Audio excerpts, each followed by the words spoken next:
ఇకపోతే కొన్ని సమస్యలు ఈ హైడ్రా ముందుకి ప్రభుత్వం ముందుకు వచ్చాయి.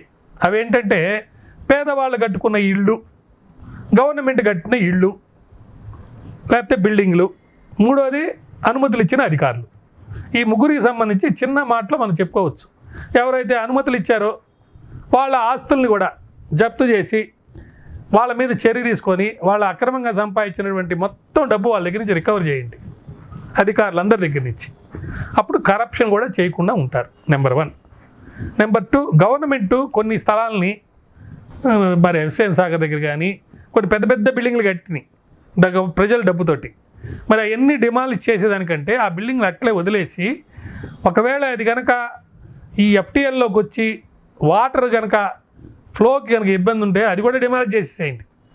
అలా ఇబ్బంది లేకుండా ఉంటే దాన్ని అలాగే ఉంచి మీరు మరోది ఇక్కడ ఈ బిల్డింగ్ ఎక్కడైతే ఆక్రమించున్నారో అక్కడ నోటీస్ పెట్టండి. గవర్నమెంట్ అధికారులు పలానోళ్ళు చేసిన తప్పు వల్ల ఈ బిల్డింగ్ ఇలా వచ్చింది, ఇది ఇందువల్ల ఈ కారణాల వల్ల మేము కోల్చడం లేదు అని రాసి దానికి 10% 10 టైమ్స్ మరోది ఇక్కడ ఒక కుంటనో లేకునో మీరు డెవలప్ చేసి గవర్నమెంట్ స్థలంలో కాంపన్సేషన్గా మీరు తప్పు చేసుకోండి.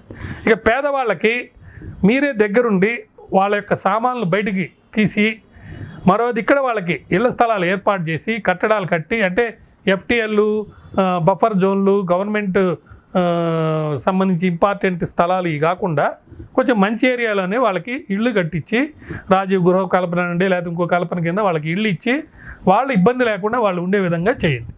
ఆ విధంగా చేసినందువల్ల హైడ్రా వల్ల జరిగినటువంటి కష్టాలు నష్టాలకి పేదవాళ్ళు గురి కాకుండా గవర్నమెంట్ డబ్బు పోకుండా ఉంటుంది, ప్రజల సొమ్ము సద్వినియోగం అవుతుంది. అదేవిధంగా ఆక్రమణదారుల మీద చేసిన చర్యల వల్ల ప్రజా వ్యవస్థలో ప్రజల్లో ఒక మంచి పేరు మరి గవర్నమెంట్కి కూడా వస్తుంది. ఒక పక్క అభివృద్ధి చేస్తూ మరో పక్క సంక్షేమ పథకాలు చేసే ఈ గవర్నమెంటు అభివృద్ధిలో భాగంగానే ఇది చేస్తుంది అనే ఒక భావనతోటి ప్రతి వాళ్ళు కూడా మీకు ఫుల్ సపోర్ట్ చేస్తారనేది నా యొక్క అభిప్రాయం. ఈ కుంటలు, చెరువులు, ఎఫ్టీఎల్లు, బఫర్ జోను వీటికి సంబంధించి మాత్రమే ప్రస్తుతం హైడ్రా చర్య తీసుకుంటుంది.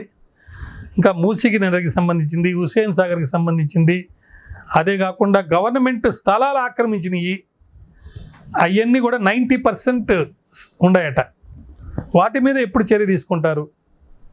ఇది అయిపోయిన తర్వాత వాటి మీద కూడా మీరు చర్య చేపడితే ఖచ్చితంగా హైదరాబాద్ ఒక సేఫ్ ప్లేస్ అవుతుంది.